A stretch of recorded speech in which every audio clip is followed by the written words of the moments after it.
एक बार फिर से तैबा से फलस्तीन में आ, रास्ता देखती है फिर मस्जिद अक्सा तेरा।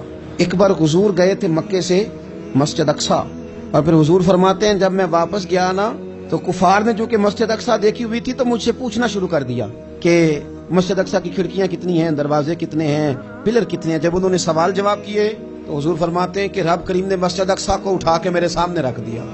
मैं देखता जाता था, बताता जाता था। एक दफा हुजूर मक्के से मस्जिद अक्सा आए और एक दफा मस्जिद अक्सा मेरे नबी की जियारत के लिए मक्के गई, हुजूर की जियारत के लिए मक्का शरीफ गई। और मेरे नबी तो सिर्फ किसी चीज की तरफ एक दफा देख लें तो वह रहमत के फूल खिलते हैं। मस्जिद अक्सा की तरफ मुंह करके 17 महीने मेरे नबी ने नमाज पढ़ी है।